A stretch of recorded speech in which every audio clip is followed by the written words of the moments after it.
ఇక ఈ నెల 21వ తేదీన తెలంగాణలోని యూనివర్సిటీల వీసీల 3 ఏళ్ల పదవీ కాలం ముగుస్తోంది. లోక్సభ ఎన్నికలు ముగియడంతో వీసీల నియామకానికి సిఈసి అనుమతి ఇచ్చింది. దీనితో వీసీల నియామకానికి ప్రభుత్వం ముందుకు సాగుతోంది. రాష్ట్రంలోని 10 యూనివర్సిటీలకు నూతన వీసీల నియామకానికి సెర్చ్ కమిటీలను ప్రభుత్వం ఏర్పాటు చేసింది.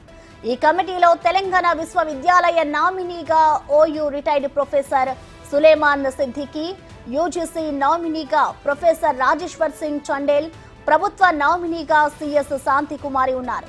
ఒక్కో వర్సిటీకి 3 ఆచార్యుల చొప్పున పేర్లు ఎంపిక చేసి గవర్నర్ ఆమోదానికి రాష్ట్ర ప్రభుత్వం పంపిస్తోంది.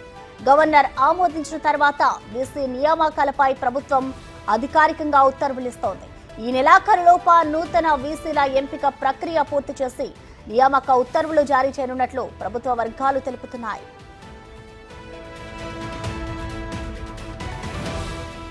గతంలో బీఆర్ఎస్ సర్కారు వీసీలను నియమించకుండా 2 ఏళ్ల పాటు ఐఏఎస్లను ఇన్ఛార్జీలుగా నియమించి వర్సిటీలను ఆగం చేసింది. కాంగ్రెస్ ప్రభుత్వం దానికి భిన్నంగా వీసీ పోస్టులు ఖాళీ అయిన వెంటనే భర్తీకి చర్యలు చేపట్టింది. మరోవైపు వీసీ పోస్టులను ఎలాగైనా దక్కించుకునేందుకు ఆశావాహులు పోటీ పడుతున్నారు. మంత్రులు, ఎమ్మెల్యేలు, ఇతర నేతలను సీనియర్ ప్రొఫెసర్లు కలుస్తూ పైరవీలకు తెరలేపారు. జేఎన్టీయూ, ఓయూ, కేయూ వర్సిటీలకు ఫుల్ డిమాండ్ నెలకొంది.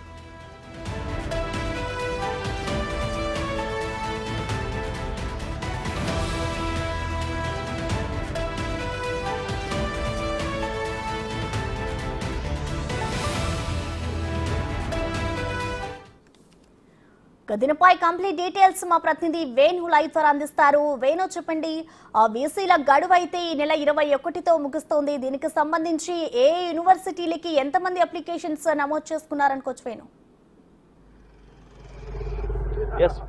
ప్రస్తుతం తెలంగాణ వ్యాప్తంగా కూడా ఉన్న యూనివర్సిటీ లోపల గత 10 ఏళ్ల కాలం లోపల కొంత వాటిని నిర్వీర్యం చేశారు. అందులో వీసీల నియామకాలు కూడా నిబంధనల విరుద్ధంగా జరిగాయంటూ కూడా తీవ్ర ఆరోపణలు. ఈ నేపథ్యంలోనే కాకతీయ యూనివర్సిటీ సంబంధించిన వీసీ తాటికొండ రమేష్ వ్యవహారం కూడా విజిలెన్స్ ఎంక్వైరీకి ఆదేశించేంత వరకు కూడా వెళ్ళింది. అయితే ఆయన నియామకం కూడా గత ప్రభుత్వ హయాం లోపల 10 సంవత్సరాలు ప్రొఫెసర్గా పనిచేయకుండానే తనకు యూజీసీ గైడ్ లైన్స్ కూడా తన నిబంధనలకు అనుకూలంగా లేకుండా తనకు పదవి ఇచ్చారంటూ కూడా తీవ్ర ఆరోపణలు. దానిపై కొంతమంది విద్యార్థి సంఘాలు కూడా కోర్టుకు వెళ్ళడం జరిగింది. కోర్టులో ఇంకా కేసు పెండింగ్ లో ఉంది. ఇక తాజాగా ఆయనపై అవినీతి అక్రమాల ఆరోపణలు కావచ్చు, అందులో ఉన్నటువంటి బడ్జెట్ నిధులను కూడా ఇష్టారీతిన వాడుకున్నారు, అసలు ప్రాజెక్ట్స్ పనిచేయకుండానే నిధులు విడుదల చేసుకున్నటువంటి తీవ్ర ఆరోపణలు, వీటన్నిటిపై విజిలెన్స్ ఎంక్వైరీ ఆదేశించడం కూడా ప్రస్తుతం ఒక సంచలనంగా మారింది. అదేవిధంగా తెలంగాణ ఉన్నటువంటి అటు తెలంగాణ యూనివర్సిటీ చూసుకున్నా, జేఎన్టీ చూసుకున్నప్పటికీ కూడా గత ప్రభుత్వ హయాం లోపల ముగ్గురు సీనియర్ ప్రొఫెసర్లను నిబంధన యూజీసీ గైడ్ లైన్స్ అనుగుణంగా గవర్నర్ కు పంపడం జరుగుతుంది. అయితే అందులో సీనియారిటీని అదేవిధంగా వారి యొక్క సర్వీసును పరిగణలోకి తీసుకున్న తర్వాత ఒక్కరిని వీసీగా నియమించాల్సి ఉంటుంది. అయితే ఈ గవర్నర్ దగ్గరికి వెళ్ళిన ఫైల్ విషయం లోపలే గత ప్రభుత్వము ఒత్తిడి తీసుకొచ్చింది. ఎందుకంటే వీసీల నియామకాల విషయం లోపల దాదాపు 2.5 సంవత్సరాల పాటు కూడా వేచి చూసి ఇన్ఛార్జీలను వేసినటువంటి గత ప్రభుత్వము నియామకాల విషయం లోపల గవర్నర్తో కొంత వాగ్వాదం చోటు చేసుకుంది. ఈ నేపథ్యంలోనే గత ప్రభుత్వానికి గవర్నర్ కూడా కొంత గ్యాప్ పెరిగిన విషయం మనం చూసాము. అదే సమస్య కూడా రాను తీవ్రంగా పెరిగి అసలు గవర్నర్ కు ప్రభుత్వానికి కూడా ఎక్కడ కూడా పొసగని పరిస్థితి కూడా చూసాము. సో అట్లాంటి పరిస్థితుల లోపల యూనివర్సిటీలు పూర్తిగా నిర్వీర్యమయ్యాయి. అందులో వీసీల నియామకాలు జరిగిన తర్వాత తీవ్రమైన అక్రమాలు, ఆరోపణలు కూడా బయటికి వచ్చి పూర్తిగా అందులోపల ప్రతిష్ట కూడా మసకబారిపోయింది. ఉన్నత విద్యకు సంబంధించి యూనివర్సిటీలు అనేది ఒక చర్చ జరుగుతుంది. సో ఈ నేపథ్యంలో తాజాగా రేపటితో ఈ వీసీల పదవీ కాలం కూడా ముగుస్తుంది. ప్రస్తుతానికి కాకతీయ యూనివర్సిటీ, హైదరాబాద్ లో ఉస్మానియా తర్వాత కాకతీయ యూనివర్సిటీ ఎంతో పేరునికగా ప్రతిష్ట కలిగినటువంటి యూనివర్సిటీ. సో దీనికి సంబంధించి 2 యూనివర్సిటీలకు అదేవిధంగా తెలంగాణ జేఎన్టీ యూనివర్సిటీలకు కూడా దాదాపుగా 12 నుంచి 14 మంది అప్రాక్సిమేట్లీగా అప్లై చేసుకునే పరిస్థితి కనిపిస్తుంది. అందులోపల యూజీసీ నిబంధనలకు అనుగుణంగా 3 ప్రభుత్వం ప్రతిపాదిస్తే గవర్నర్ అందులో ఒకరిని ఆమోదించే పరిస్థితి కనిపిస్తుంది. ఏదేమైనా కూడా గత ప్రభుత్వ హయాం లోపల అప్పుడు పిసిసి అధ్యక్షుడు రేవంత్ రెడ్డి కూడా యూనివర్సిటీలను పరామర్శించారు. యూనివర్సిటీలోకి దమ్ముంటే మీరు వెళ్ళగలరా అంటూ గత ప్రభుత్వ హయాంలో ఉన్నటువంటి ప్రభుత్వ పెద్దల్ని కూడా ఆయన ప్రశ్నించారు. ఎందుకంటే యూనివర్సిటీలను పూర్తిగా నిర్వీర్యం చేస్తూ అక్కడ విద్యార్థి సంఘాలను అణచివేయడం, అదేవిధంగా రాజకీయ నేతలకు దాన్ని ఒక అనుకూలంగా మార్చే ప్రయత్నాలు చేయడంపై కూడా తీవ్ర పోరాటాలు కూడా చేశారు. ప్రస్తుతం అట్లాంటి పరిస్థితి ఉండకూడదు. తెలంగాణ లోపల విద్యా వ్యవస్థ కుంటుపడిపోయింది. దాన్ని పూర్తిగా మెరుగుపరచాలి. మరొకసారి యూనివర్సిటీల ప్రతిష్టను ఇమడింపచేసే విధంగా ఉంటామంటూ పలుసార్లు ఆయన బహిరంగ సభల్లో కూడా మాటిచ్చారు. సో అదేవిధంగా ఈసారి వీసీల నియామకం లోపల పూర్తి స్థాయి యూజీసీ నిబంధనలకు అనుగుణంగా అదేవిధంగా కమిట్మెంట్తో పనిచేసేటువంటి వీసీలను నియమిస్తామంటూ కూడా ప్రభుత్వం ముందుకెళ్తుంది. అందులో భాగంగానే అటు కేయూవీసీపై విజిలెన్స్ విచారణ కావచ్చు, ఇతర యూనివర్సిటీ లోపల అవకతవకలకు కూడా పూర్తిగా ఇంటెలిజెన్స్ రిపోర్ట్ కూడా ప్రభుత్వం తీసుకోబోతుంది. సో ఈ నేపథ్యం లోపల ఈసారి అప్లై చేసుకున్నటువంటి వ్యక్తులు ఎవరైతే వీసీ కోసం పదవి కోసం అప్లై చేసుకుంటారో వారు కూడా గతం లోపల ఎటువంటి అవినీతి మరకలు లేకుండా ఉండనటువంటి ఒక ఇష్యూతోనే ప్రభుత్వం అయితే చూస్తూ ఉంది. మొత్తానికి చూడాలి, దాదాపు 150 నుంచి 200 మంది పైగా తెలంగాణ యూనివర్సిటీల కోసం అయితే వీసీ పదవి కోసం అప్లై చేసుకునే అవకాశం కనిపిస్తూ ఉంది. ఇక రేపు పదవీ విరమణ వీళ్ళందరికీ సంబంధించి పదవీ విరమణ కూడా పూర్తవుతుంది, 3 ఏళ్ల పదవి కాలం ముగుస్తుంది. సో దాని తర్వాత ప్రభుత్వం కూడా కొన్ని క్లిష్టమైనటువంటి వారికి సంబంధించిన ఇన్స్ట్రక్షన్ కూడా ఇవ్వబోతుంది. దానికి సంబంధించి ఈ యొక్క ఎంక్వైరీ కావచ్చు, ప్రస్తుతం జరుగుతున్నటువంటి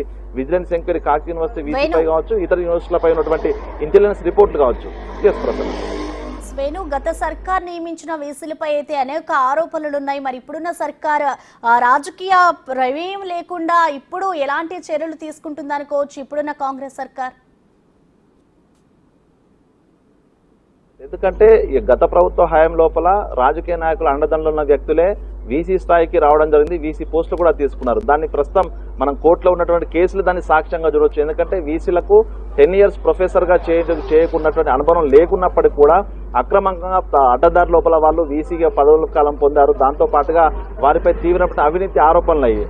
సీనియర్ ప్రొఫెసర్లుగా వాళ్ళే ప్రొఫెసర్గా పనిచేస్తూ నోటిఫికేషన్ ఇచ్చి సీనియర్ ప్రొఫెసర్లుగా వాళ్ళే ప్రమోషన్ ఇచ్చుకున్న పరిస్థితులు కూడా చూసాం. అంటే ఇవన్నీ కూడా గత ప్రభుత్వ పెద్దల సహకారంతో విద్యార్థులు ప్రశ్నించినా, అధ్యాపక సంఘాలు ప్రశ్నించినా కూడా దీన్ని ప్రభుత్వం పెడిచెవిన పట్టించుకోలేదు. ఈ పరిస్థితుల వల్లనే వీసీ అంటే ఒక యూనివర్సిటీకి ఉన్నత స్థాయిలో ఉన్నటువంటి వీసీని ఇట్లాంటి వ్యక్తి నియమిస్తే పూర్తిగా అక్కడ విద్యా వ్యవస్థ కుంటుపడడమే కాదు, విద్యార్థుల సమస్యలు, టీచింగ్ నాన్ టీచింగ్ స్టాఫ్ సమస్యలు కూడా పట్టించుకోక పూర్తిగా యూనివర్సిటీలు అంటేనే ప్రస్తుతం ప్రతిష్ట కూడా దిగజారిపోయింది. అంటే ఇది గుర్తించినటువంటి కాంగ్రెస్ ప్రభుత్వం ఈసారి అట్లాంటి పరిస్థితి రావద్దనేటువంటి ఒక ప్రధాన ఎజెండాతోనే ముందుకెళ్తుంది. అందులో భాగంగానే ప్రస్తుతం ఎందుకంటే మనం చూసాము జనవరి 14, 24 లోపల కాకతీయ యూనివర్సిటీ సంబంధించిన వీసీ మీద అధ్యాపక సంఘాలు ఫిర్యాదు చేశాయి. దానికి విజిలెన్స్ ఎంక్వైరీ చేయడంతో అసలు యూనివర్సిటీలో ఏం జరుగుతుందనే అంశాలు కూడా ప్రధానంగా బయటకు వచ్చే అవకాశం. ఒక విధంగా ఇటు కాకతీయ యూనివర్సిటీ కాదు, అదేవిధంగా తెలంగాణ యూనివర్సిటీ, జేఎన్టీయూ, అదేవిధంగా ఉస్మానియాలో కూడా అసలు ప్రొఫెసర్ల వ్యవహార తీరు ఎట్లా ఉంటుంది, రేపు భవిష్యత్తులో వాళ్ళు వీసీలుగా నియామకం అయితే